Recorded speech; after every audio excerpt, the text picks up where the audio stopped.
I am going to talk a little bit about how we build a different type of economy. And the first thought that I want to talk about is an interesting thing that happens to us when we go into a workplace. We're humans, we're social creatures by nature, we're inbuilt to build communities and work together. So what happens when we go to work? We take off our humanity, we leave it at the door, we put on this persona that's about command and control. We enter these little dodgem cars where it's all about our own piece of the world, and we're jostling each other out of the way. And I heard an exec describe it to me recently as, when you go into a meeting, you go into with your elbows out.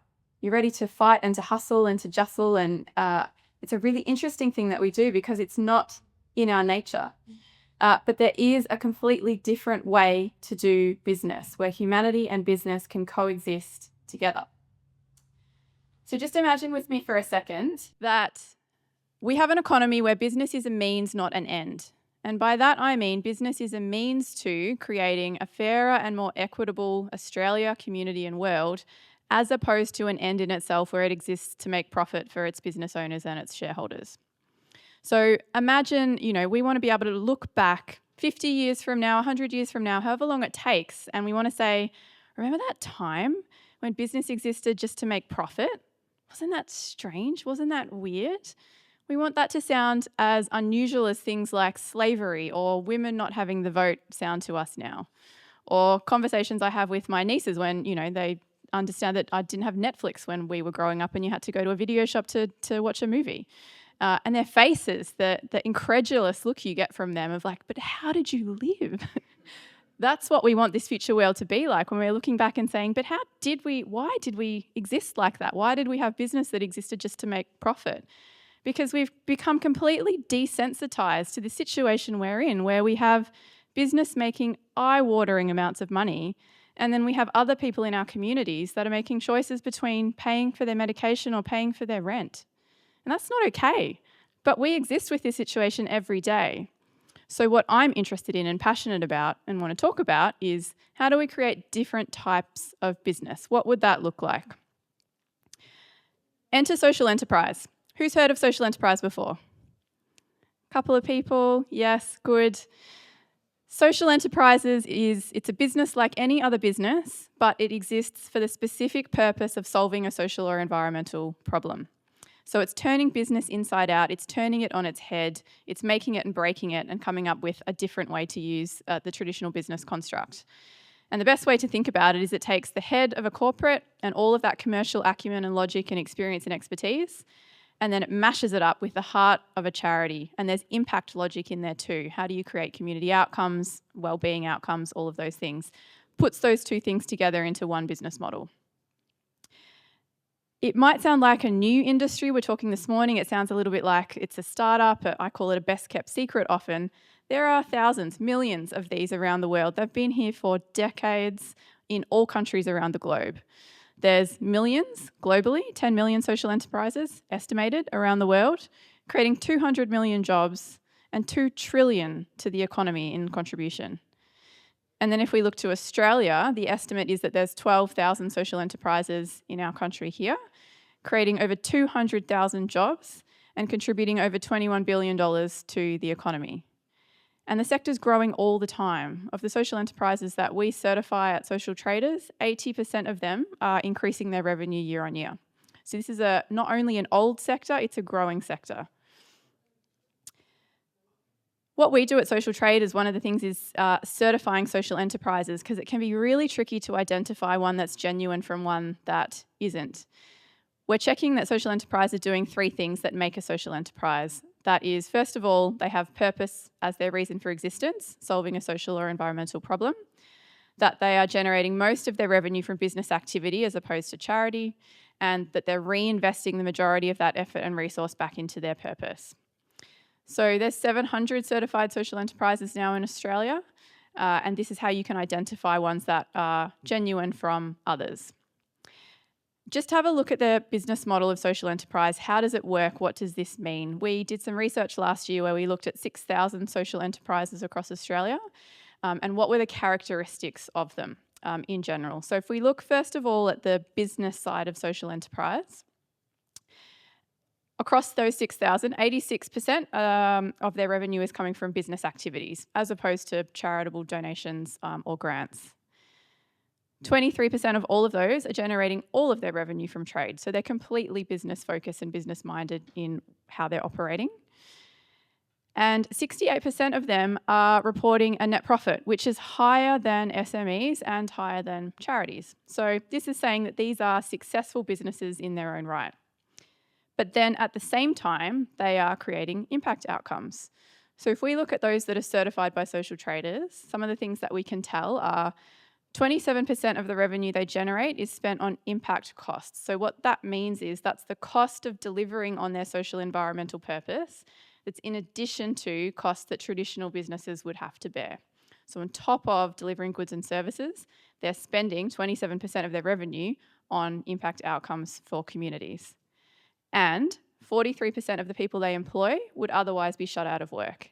And these are people with disabilities, migrants and refugees, ex-offenders, all sorts of different groups that would otherwise find it really hard to get work. And if we apply that to the 12,000 estimate around Australia, that's $5.7 billion every year that these businesses are investing into creating impact. And that's 89,000 people that wouldn't otherwise have jobs that do because of social enterprises. So they're really cool business models that exist in the thousands around the world already that we should be replicating.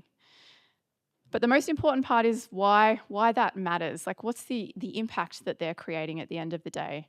And if we look at the certified social enterprises around Australia, they create 16 million hours of employment for people that wouldn't otherwise have them.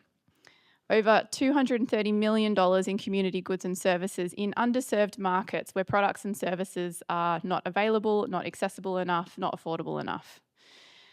Over 34 million donated to charitable causes, and 1.2 million tonnes of waste diverted from landfill. And this is annual impacts that social enterprises create. So just by being a business and doing what it does and creating impact at the same time, these are the outcomes. And these are, really nice numbers, they're big stats, but of course what matters behind all of that is the people that sit there, the one person that sits behind those employment hours that are created. And I can talk about that from my own perspective of growing up in a family where we did have to make choices between turning on the heating and putting food on the table. And those kind of choices aren't necessarily practical things. They are, how do we afford the school shoes? How do we pay for the mortgage? All of those things. But it's really about dignity and empowerment and self-worth and control over your life. And this stuff matters. This is what makes us confident and comfortable and whole people to go out into the world and do things like run social enterprises. So there's thousands and thousands of people that sit behind these numbers, and that's why this type of business model matters. So what we can do, what I can do, you can do, all of us together, how do we get engaged with this sector? The most important thing to think about first is buying from social enterprises, going out and finding them and then using their products and services. Their business is like any other. They need revenue. They need revenue to deliver those impact outcomes. So go and have a look and source them. And that can be at work. 2/3 of a company's ability to create positive or negative impact is in its supply chain. So they should be thinking about, all business should be thinking about, how can we switch some of our spend into social enterprise suppliers? And the great thing is business does this every day. They buy goods and services all the time. But instead of buying it from traditional suppliers, if they switch to social enterprises, they're getting impact outcomes in the same transaction, just by doing what they would do every day by being a business. And you can also do this at home. We can all do this. Social enterprises produce an amazing range of goods and services: wine and toilet paper and gifts and homewares and cleaning and coffee, lots of coffee. So we can think about as consumers, what kind of choices are we making? Because when we buy something, we are making a choice about the kind of world we want to see. And I'm sure there's a few of us who are off X and not buying Tesla cars, not necessarily were anyway, but we're making choices as consumers about the kind of world that we want to see and can create through our choices. And there's a national platform called the Social Enterprise Finder where you can go and look up social enterprises, and there's already 40,000 people that are using that platform every year to search for social enterprises to buy from. And then within business, we can learn from social enterprise. We can learn a lot from them. These are the 3 ways that they create impact through their business models. It's employing people that wouldn't otherwise be able to find work. So there's a lot to think about here in terms of diversity and inclusion, creating job opportunities, creating training opportunities for people that would otherwise find that difficult. Creating more affordable and accessible community services. So this is thinking about how products and services are designed and what markets you're offering those into.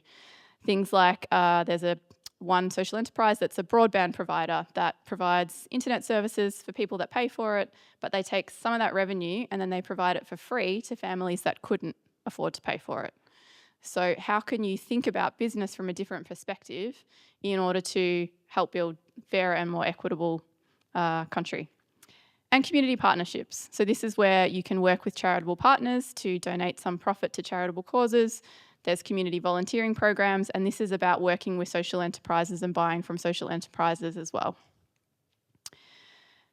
And some additional ideas here. So this is about practical idealism, is what I talk about a lot, where, back to the idea at the beginning of creating a different economy, I get told a lot and have been told a lot in my career that you're just too idealistic. You've got optimism bias. This isn't possible. It's too big a dream. It won't happen. But practical idealism is something that we can play with and that we can think about, where you can take a big idea and then look at what can we do in reality, what changes can we make to step towards that bigger ambition. And these are some really practical things. So apart from buying from social enterprise or partnering with them, join one. If we're thinking about careers, go and find a social enterprise to work in. Start one. There's many, many different ways that you can start a social enterprise in lots of different industries. Transition your business to a social enterprise.